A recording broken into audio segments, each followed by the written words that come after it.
Hey guys, parsoFish here, and welcome back to another video.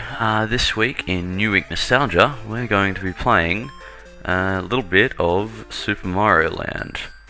Now, Super Mario Land goes along quite nicely with our video from last week, which was Pokemon, in that it was one of the games that I mentioned we got a sort of pack with the Game Boys and a few games in them. Super Mario Land was probably the other game out of the games that we found at the markets that I really enjoyed a little bit of. Although being terrible at platformers as I am, don't think I ever managed to finish it, and I definitely still didn't today, so it's a bit of a shame, but what can you do if you're not that skilled at something? Anyway guys, so yeah, that's sort of the story behind this. It was the other one, so we'll be moving on from the Game Boy games next week. But let's talk about a little bit about Mario. So, this was the first of the Mario series on the Game Boy. As you saw just there, a little bit of a glitch with it.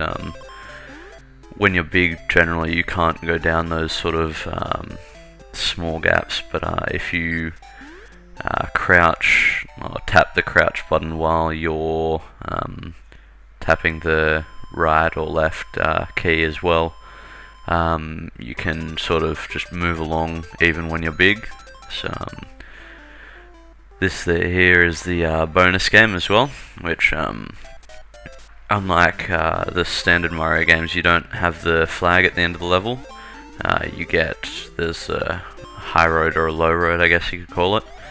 The high road generally is a little bit of a challenge to get to, but it allows you to it takes you to this bonus mini game that you can play and earn extra lives, or even a fire flower. Another thing to note about the Fireball in this version of Mario, as you can see, not incredibly good at this game. But yeah, something to note about the Fireball in this version of Mario, it's actually called a Super Ball, and it differs to the normal Fireball in that it ricochets off walls and floors and just sort of bounces around, and it can collect coins as well, which the normal Fireballs couldn't actually do in Super Mario Bros. So yeah, some interesting facts. Back in the day it was, looking at it now, there are 4 worlds with 3 levels in each, so understandably not an incredibly long game, as this was back in the day of cartridges and everything on there, so fairly good for the limitations of the day. But yeah, some other stuff, just general stuff about Mario. His actual, the design of his character, there are some unique things about that. He's wearing a hat because back in the day, obviously, very 8-bit and stuff like that, so they couldn't really put a lot of detail, and it was very hard to make realistic looking hair, so that's why they gave him the hat there. What else is there's he's wearing his overalls to sort of make his walking animation a bit clearer, so you could actually tell he was walking. And they added the mustache as well, so that his nose was clearly defined. Now, a lot of you are probably screaming at me, find the hidden things, find the hidden things, and I don't actually know where they are, but I think you see in one of the later levels that I play, I actually managed to find one, and of course they took the rather dickish move of making invisible blocks that if you know where they are, you get bonus stuff. I'm pretty sure in this level, if you find some, you can get along the top up there and get a ton of bonus coins and all that sort of jazz, which is cool if you sort of know where to look for the hidden thing, which I had a bit of a look for there, but unsuccessful, unfortunately. Now, what else? Now, another interesting thing with this version of Mario is we're actually, and you'll see it here in a minute, so, but we're actually looking for Daisy as opposed to Peach, and we're not even in the Mushroom Kingdom. We're actually in the Sarasaland Kingdom, which is split up into 4 different kingdoms. You've got Virabuto, which is this first one here, Muda, which is the second one, Easton, and Chai. Unfortunately, we don't manage to get to Chai in this sort of playthrough, but that sort of just comes of my own fault of being fairly terrible at platforming games. So as you can see here, we've got Daisy, which the generic turning into a monster, although that is another thing that differs. Generally we get in the castle to find a Toad, and he informs us that the princess is in another castle, which they decided to change to this game with the main antagonist of the game, Tatanga. He appears and he's hypnotized all the different enemies and stuff in Sarasaland, including Princess Daisy, and has kidnapped her in order to marry her. So, pretty standard, kidnap a princess because she's beautiful and a princess and all that jazz. And yeah, try and marry her. So Mario's quest is to stop Tatanga there. Yeah. And yeah. So yeah, kind of interesting. Like I was saying,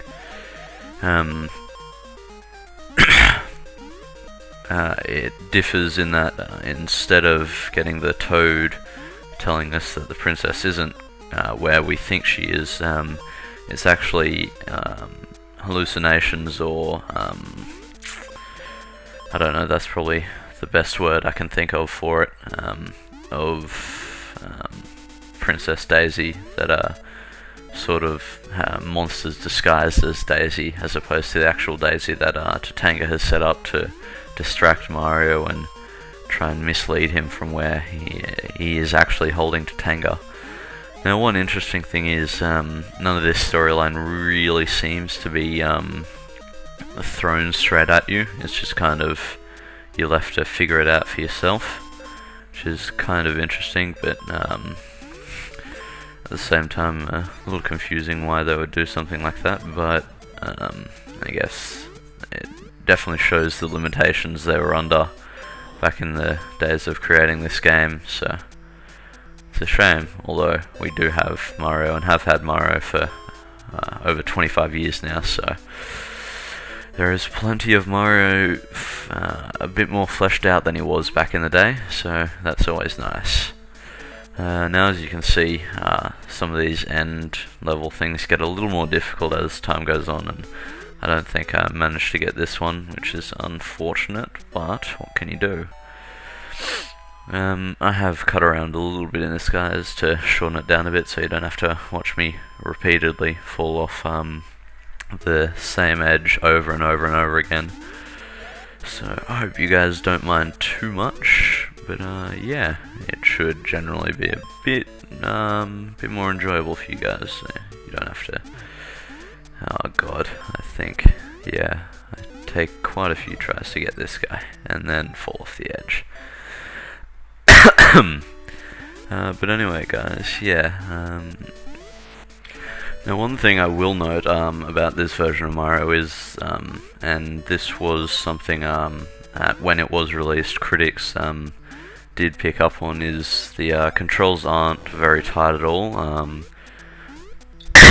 It has probably attributed to the fact that I haven't gone too well in this recording, but yeah, some of the controls really aren't very tight at all, and you're slipping and sliding and sort of moving at half speed sometimes in jumps, and it just in general is fairly difficult to control, which is a shame. But other than that, although it is the least critically acclaimed out of the Mario series, it generally scored fairly well. I think the lowest score that it got from any of the major sort of reviewers out there was 7.4, so did do fairly well critically, which is always nice, and is the 7th most sold Mario game out there, selling just over 18 million copies to outsell Mario Bros. 3.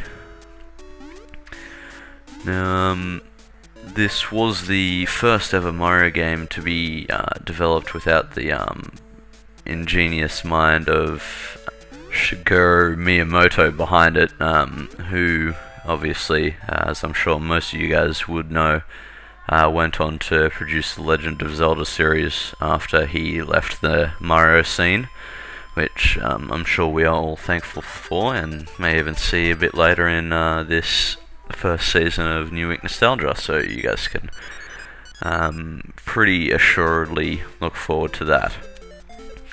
Now, this level here is one of 2 levels in the game that feature you being in vehicles as opposed to running around as you normally would in the level. There is this level, obviously, where you're in a sort of submarine, which I believe they call the Marine Pop. So you go around, and this level is unique, as well as the other level that we're in a vehicle, which is one where you're flying, and you fly around in the Sky Pop aeroplane. And the uniqueness factor for these levels is that you don't actually get the fire flowers, because you always have the ability to shoot the fire flowers aren't actually needed, so you can still get the Mega Mushrooms, or whatever they're actually called, as you probably saw me gather up before, and you just become big as you normally would, but yeah, no fire flowers for this. Now I'm going to try and close up here fairly shortly, so I'll sort of spew a few more things out, and then we'll finish up with the last level, which I failed miserably on, and yeah, so we shouldn't have to watch all of that, so that should be alright. As you can see, we've got another one of the bosses here. Each of the 4 sub-kingdoms in this realm of Sarasosa, I think it was, end in sort of boss, with the 4th ending in the final boss. And then you get to save Daisy, and yeah. So on the topic of the final boss, you do have, once you have finished the game, it returns you to the title screen and gives you the option to play through again in hard mode, which I haven't seen, so I don't know exactly how they would have done that. Maybe the enemies are just a bit tougher, or less time, something along those lines, I'm not too sure. But yeah, it's cool to see the sort of try and give it some sort of replayability, which is nice, especially for a game that is so old. So yeah, it's really cool to see that. So as we close up here on this final level, I've cut quite a lot. You'll see I've already lost 3 lives, which yeah, wasn't too successful on this level. I think I've left some of the fails in here, so you'll get to laugh at my misfortune. But yeah, this was, although I didn't enjoy this game as much as other games, I did feel it was important to include. It's probably one of the only Mario games I really ever even remotely got into, so I thought I'd include it on in this season, and it's got the similar story to last week behind it, of how I managed to find it and get into it. So it's kind of cool that definitely a lot of backstory to most of the games that I've ended up playing, which is nice. And it's definitely been all good experiences, and that was one of the hidden boxes I mentioned before that you can find that offer you access to certain areas or give you extra lives, like you saw just there. And now a horrible failure there, guys. But yeah, overall a really enjoyable game. Sort of a pity I never really got into some of the other Marios, as they are generally considered to be a little bit better than this one. But yeah, I hope you guys have enjoyed. This has been parsoFish, signing out on New Week Nostalgia for another week.